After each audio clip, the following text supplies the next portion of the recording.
I would like to invite on stage with a round of applause Mr. Suhrid Shah, CEO of Windex. Suhrid Shah, CEO of Mavenvista Technologies Private Limited, is a serial entrepreneur, passionate leader, and a committed practitioner. He carries with himself experience of over 35 years across companies in the manufacturing, marketing, and technology verticals. This real-life experience has assisted him to have a natural understanding of business needs and the user perspective to create easily adaptable solutions leveraging technology to achieve business objectives. Mr. Shah is a voracious learner and strongly believes in passionately expanding his network consistently to satisfy his hunger for knowledge and seek new ideas.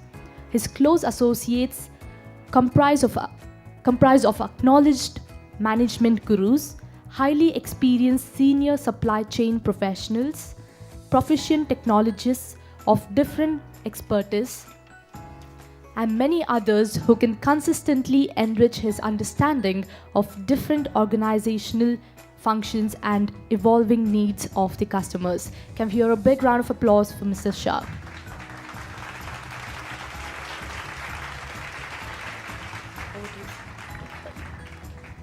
Good afternoon, everybody. I think when we talk about the future of the procurement, I think it will be important to us to understand what is the vital importance of the procurement as a function. So when I look at typical manufacturing companies, they spend close to about 45% to 85% of their revenue as a procurement spend. If we look at their bottom line, which is anywhere between 7 to 20%, which means that every percentage saving what they generate, it adds almost 5 to 10% to the bottom line. Now, if you look at this equation in perspective of increasing your market share, increasing your production capabilities, the level of investments which are needed, as well as the level of uncertainties which you need to encounter, because nobody is assured of any kind of a market share for sure. But here, you are talking about improvement of the bottom line through optimization of the procurement process, which is an absolute certainty. When we look at the evolving challenges which are coming up in this function, the market situation is getting more and more dynamic. So your response capabilities are required to be far agile than what it is today. It's getting more and more demanding. So you have to constantly innovate. Now, if you look at these two areas, efficiency of every area of the procurement, every critical area of the procurement, you need to kind of target at the top in order to give a competitive edge to your organization. So when we look at what factors which we look at the efficiency, vendor discovery, there are a lot of innovations which are happening in the market. You need to know what's happening in the product ecosystem which you're dealing with. You have to identify those vendors. You need to board those vendors. When you're looking at a speed, the risk factor also goes up significantly with the speed of operations. So you need to mitigate geopolitical risk, you need to mitigate suppliers risk, you need to mitigate quality risk, various other risk factors, knowledge loss. When we talk about requirement management, when it comes out to be a huge pace at which you're required to manage changes in the demand as well as changes in the requirement, that is another challenge, which is what is something is required to handle efficiently. Negotiation, which is happening every day in the procurement guy's life. And negotiation is more powerful when you have more powerful information base. And you need to see that those information base is delivered to you on a real-time basis in order to be more effective in the negotiations. Let's look at once you have finalized the contract, it is an entire contract management. You require a high level of efficiency in this function in order to see that the contracts are effectively managed and fulfilled. Well, without your supplier relationship, I don't think any of this is possible, right? You need to be having an extremely high level of supplier relation management. And you want to establish the accountability. So you need a very strong evaluation mechanism coming up. Each of these functions are very, very vital for the procurement functions. And all these needs to be transparent. You need to have the visibility of all of these functions at any given point of time, whether you're onboarding your supply, you're negotiating, you're looking at contract management, what steps you're taking on supplier relation management. You want visibility of everything. All of this, your data needs to be fully secure. You want to ensure that everything what you do is a very secure environment. And the most important element is you need competent human resources. Nothing will happen unless you have the right kind of resources. And I haven't come across any known management institute which teaches procurement management, right? It's all coming out of the experience of people. So these are the factors, how it is typically being managed in the traditional procurement. This is huge time spent on the transactional activities. I typically see people spending I think in the morning there was one interesting session, which is where somebody asked that what is the productive time you spend out of the total day which you spend, and it came out to be 5%, right? There is a constant, all points have human interventions. So you're required to intervene, although you might be using emails and mobile, but there's constant intervention onto every single data point, every single action points. The judgments are based on many times, because of the time constraint and lack of data, lack of information, on perception and gut feel. The decisions are based on perception and gut feel. There are a large pool of resources where the data is required to be collected. Across the organization, across your ecosystem, you're required to collect the data points in order to take the most appropriate decision for the context for which you wish to take the decision. Or most of the analytics, you might have a BI tool, but many of the analytics, a typical example, you even if you have to work out a total cost of ownership, you're driven by Excel.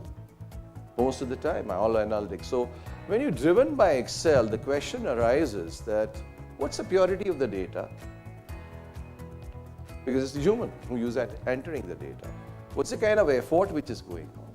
And if the purity of the data is you're not sure of, what's the kind of analytics which is going to come up? Huge amount of document management, because that's required for your compliance, for your audit. So it's a huge effort which is needed to do this. Multiple storage point of data. So you have your emails, you have your ERP data, you have your analytics data, you have your market information point data. All these are segregated data points. And extensive coordination with different stakeholders internally as well as externally, your suppliers or logistics providers.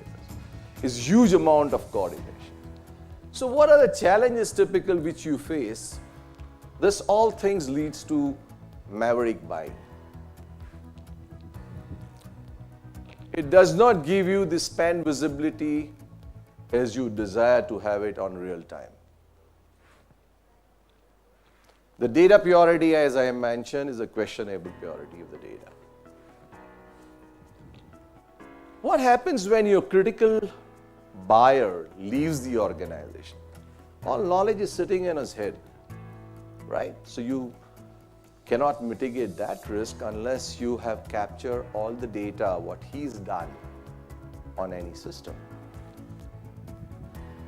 Very little time, of course, you spend, as most of your time is being spent on the transactional activities, so you don't have much of time to think through the strategies.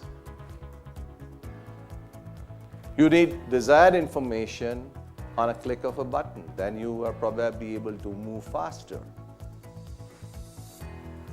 Audit, I think all that what you do, and the auditor walks in at the end of the year, end of the 6 months, and he asks you all funny questions, which you scratch your head to answer, because that's something which you can't remember what you have done 6 months back. Why did you take that decision?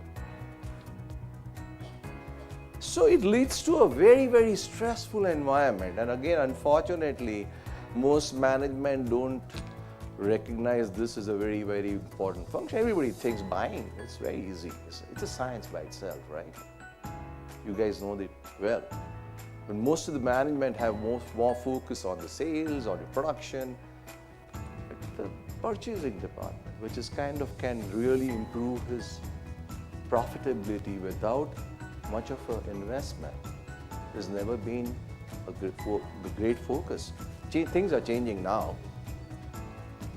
There is a lack of clarity. There can be confusion because what have we communicated historically, there could be many confusion which could be existing. So what it results into? High cost and complete chaos. Is that the life which you have?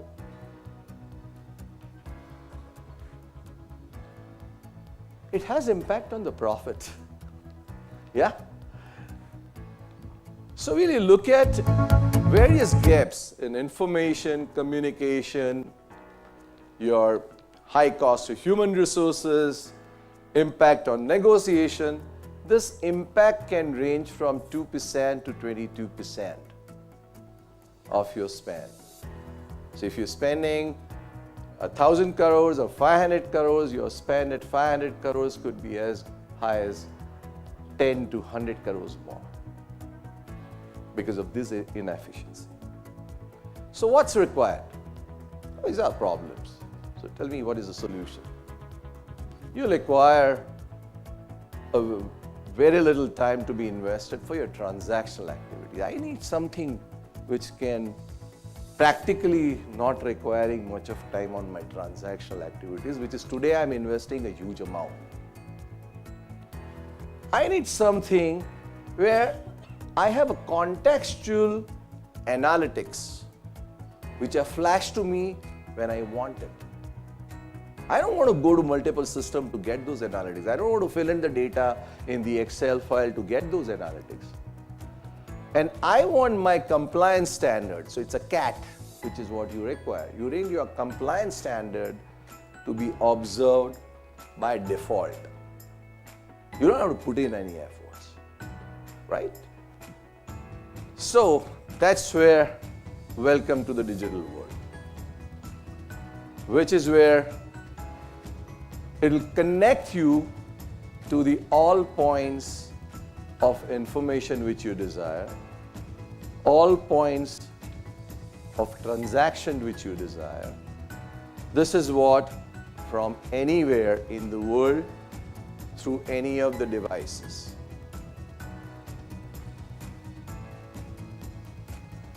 What it results into?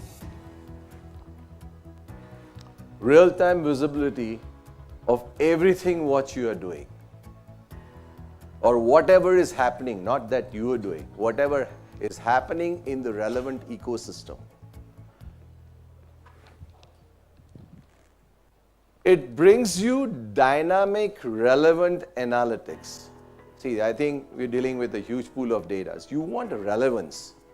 When you're dealing with a particular transaction, you're planning a negotiation, you want those relevant analytics for those category, those items, those suppliers to come in, because that's where you're going to design your negotiation strategy. You want your SOP. You don't want to worry what I did or I didn't do it. The system needs to validate everything. So you follow the system, make you follow your SOPs. It creates a central repository of knowledge. So you're not kind of worried about what am I going to explain to my auditor. Simply have to hand over a system to the auditor. You go and look whatever you want to look. Everything is there. And that simplifies auditor's job, because what questions he's going to ask? He's asking you all the funny questions and you are struggling to answer, and then your KPI goes down and then you don't get the growth which you like, although you could have struggled all through your year. You want this access anywhere because I think you guys also are traveling a lot and you want 24/7 by 365 access wherever you are. I want to take a decision, I want to see a decision, I want to see an information. Oh, all right, let me take out my mobile phone and see what's going on.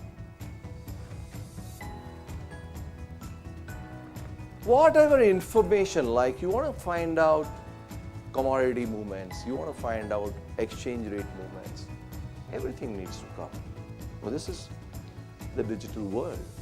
Everything can come at a single point of your decision.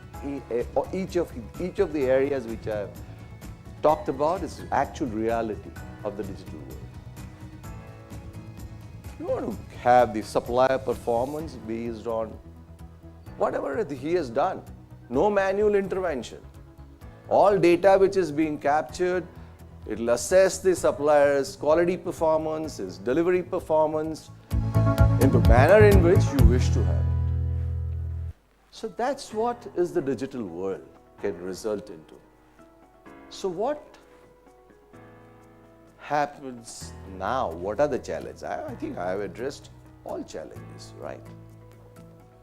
I've got all solutions which I was looking for. This is what the world exists right now. Digital world exists right now. It's not a dream. But I would like to dream for something else. To address the challenge that I'm pulling in huge amount of data and the interpretation of that data. There is an expertise which is required to interpret that data. I'm still dependent because of that on individual judgments for this. Still, many of the actions, although I have brought the information on the platter, the actions are driven by human, most of it. Demand prediction is still based on the data, on the human judgment. Behavior pattern, how your suppliers are behaving. You've got the data. You want to see that each of the supplier for each of the category, how is he behaving during the negotiation historically done by you? What's the aggregate percentage of discount he is giving? What situation where you are able to fetch higher discount? Say you're dropping credit terms from 120 days to 30 days and you get 8% more discount for this one specific supplier because for him finance is a need. The other guy who has got larger production capacity, the moment you increase your volume of business, he drops prices significantly. You have to have that insight. What's happening?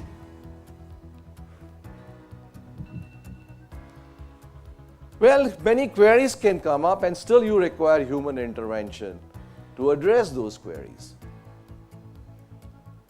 And knowledge is available now, but interpretation is still going to be done by individuals. So there comes the future of the procurement. That's what we see it by 2025, 2028, 2030 at the max. This is going to be driven by machine learning, artificial intelligence, blockchain, which will give you a high level of security of all your transactions, machine learning where you're building up capabilities in the machine to self-learn the next step. IoT, which has been talked in the conference significantly, and bots. You want intelligent bots to address to the queries of the suppliers or any of your partners. The most critical element of all of this is going to be AI. Artificial intelligence is going to rule the world. What is artificial intelligence? It's a simulation of human intelligence process by machines. The machines are, the algorithm is written to think like humans, experts.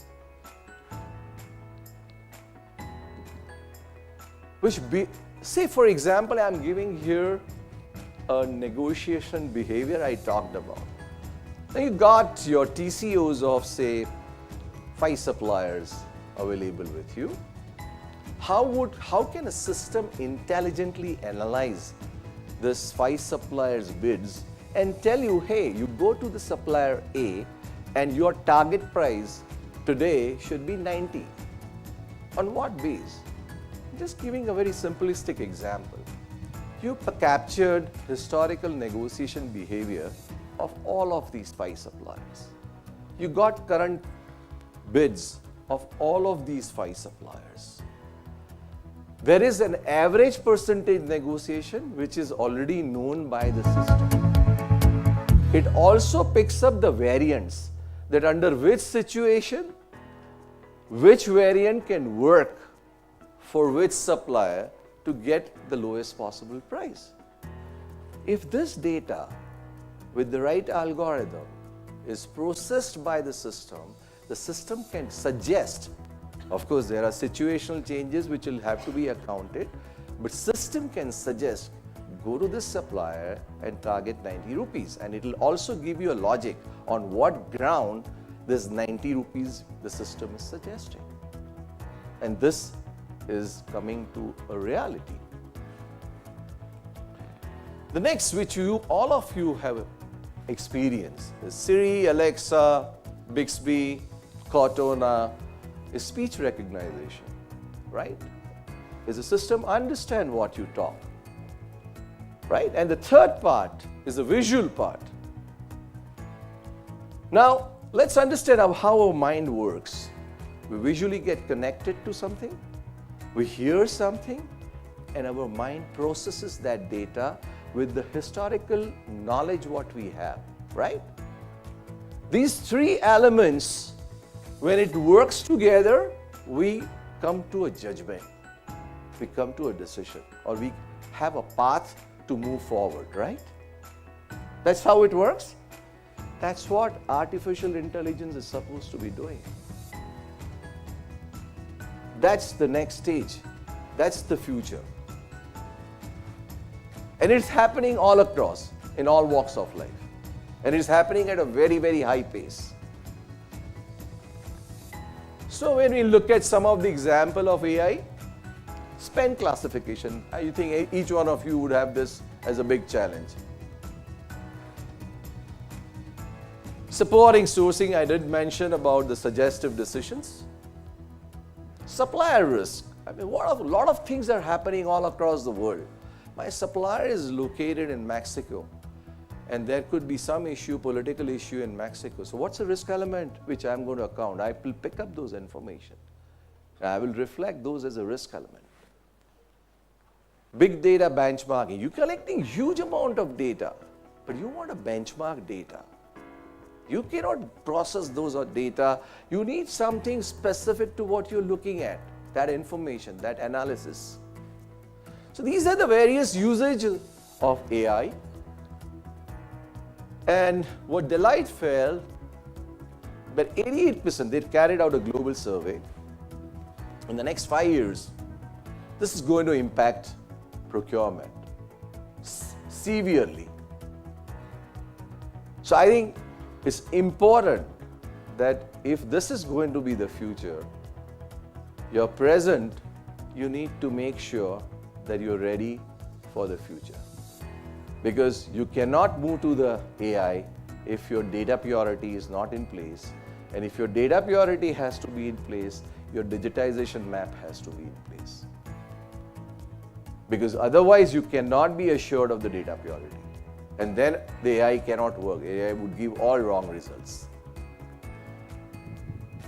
So how do I land up selecting my technology? It's too much of a confusion. Everybody talks about technology, right? I think every single person comes here and talks about technology. I have this offering, that offering.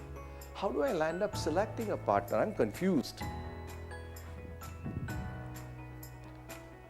Align with somebody who understands your language. Very, very important. What you want to have. First, you need to have the clarity. What are you looking at? And somebody who can understand that well. You need to have first that level of confidence.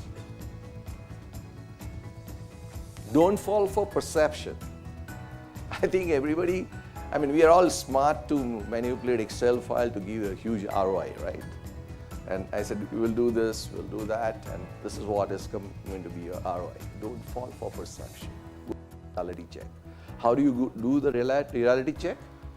You can talk, visit customers, and 2, you can take the proof of the concept. Hey, let me use your product for some time. Let me see what you are saying is a reality or is it a dream which I am buying from you. Very important, you need to determine the sustainability of your partner because this technology map is evolving every day. The technology companies are every day one day old because tomorrow something new is going to come. So you need to see that the capabilities of these partners is there to evolve that technology map. Well, you're going to put this data on the cloud. So you're going to see that are these measures, security measures are sound enough. And out of all of this, the most important part, don't forget, you need to look at adaptability of a solution in context of your business, your processes. Because you know your business better than the outsider who's going to come and tell you, hey, I don't think this is the way to do business. You spend years in that domain. You understand that extremely well. So you create your digitization vision in order to implement it. Who can be that company who can come and implement this? Right? And the last message, please don't forget, technology is not a driver, it's an enabler. You are the driver. Keep this in mind because you understand what you need for your business. It's all business. Technology is only a support which is coming to efficiently run that process or run that business. That's what we do. Windex is a fully matured product with a complete digital map end to end. We have some of the leading companies across different industries, cement, FMCG, chemicals, pharma, BPOs. So various companies which are using this product extensively. This is a completely modularized solution. So you can start your journey whenever you wish with a small step, and as you experience the product and the organizational services in all aspects, you can gradually build your digital map to the desired level. You first need to have that clarity that what do you need. Once you have that clarity, then the steps can be taken one after the other, so that the change management which is needed in the organization also does not be a major change. It is just happening in a very seamless manner. These are some of the companies who are using either a complete landscape or partial landscape across the board, across the different industries. Thank you very much. In fact, if you have any questions, I would be happy to take that.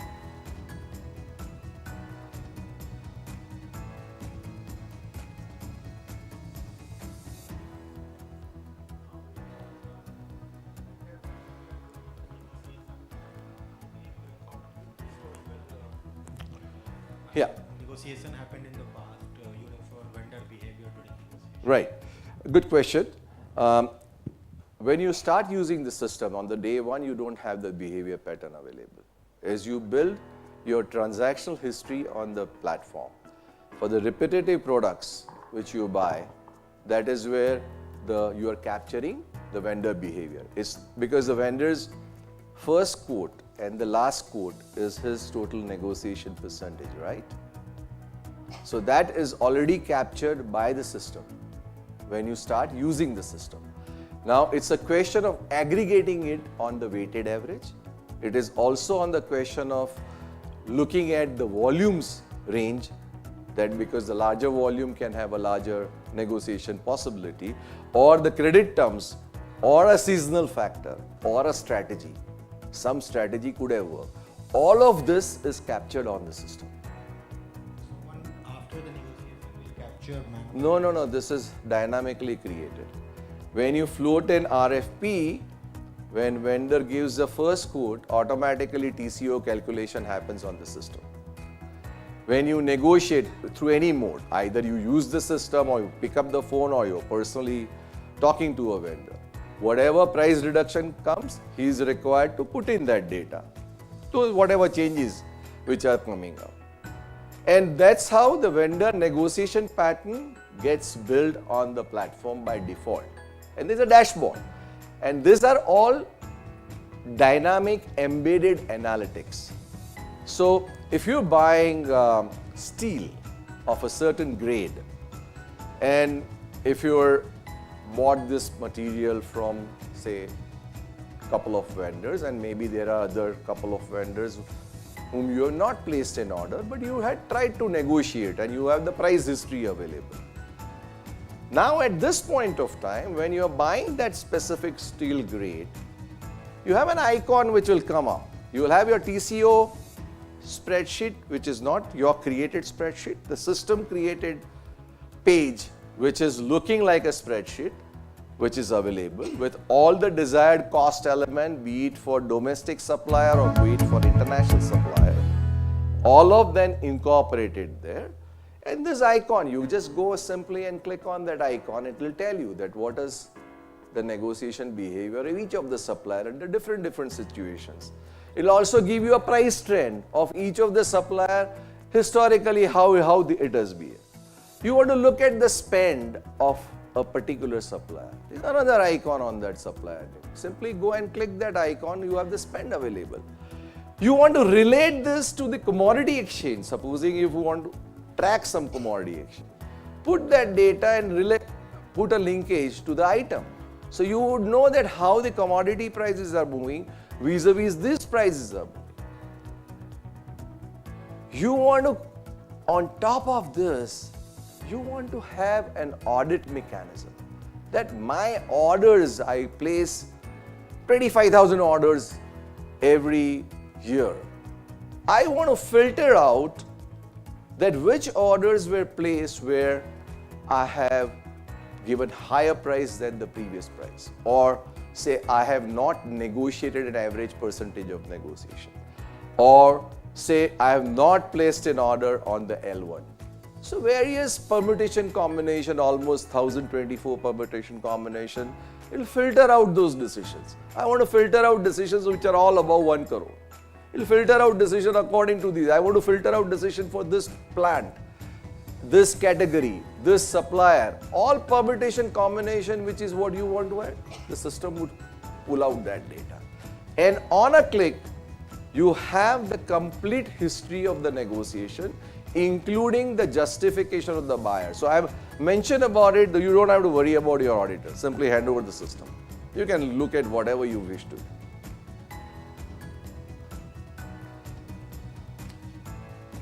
All right, sure. Last question.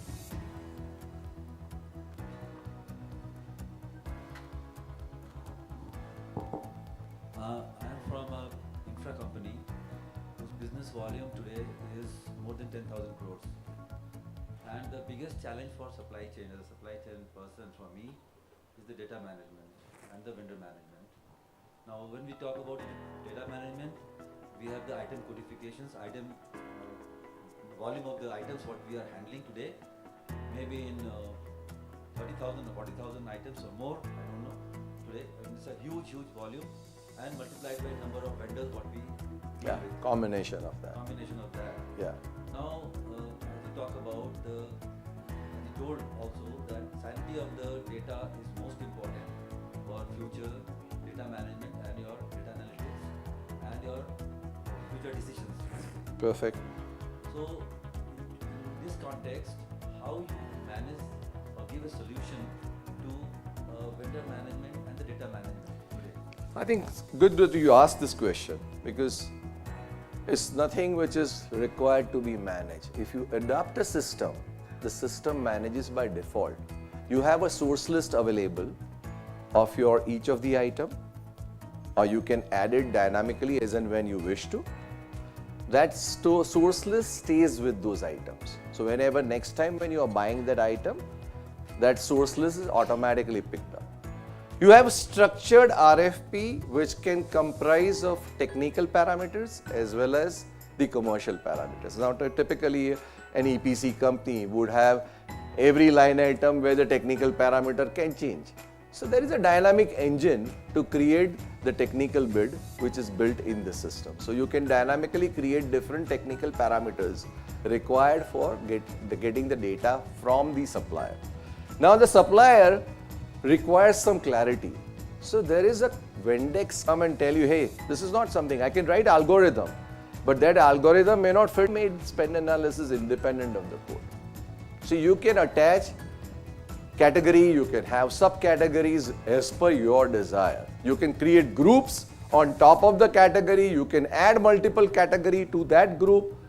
Now whatever way you want to see the spend analysis for whatever has happened on the system, or even if the external data which is available, you can upload on the system and carry out the spend analysis. So see, because normally what I have seen in a very large company, you start working on your coding structure. By the time you are over, which you believe that you are over, the next challenge starts coming in. So this is a lifelong process. Most organizations go through this, they are never satisfied. So I mean, I'm just trying to say that this is something where we felt that people are relatively more clear about what they want to see the spend. Take a last 2 years orders and first start with that as a step of categorization in the system. Maybe then you can keep on adding and evolving.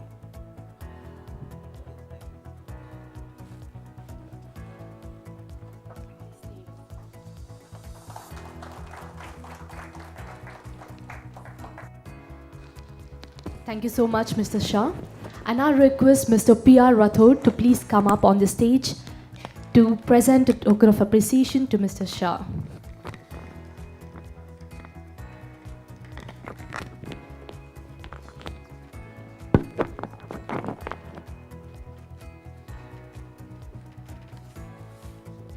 A round of applause, ladies and gentlemen.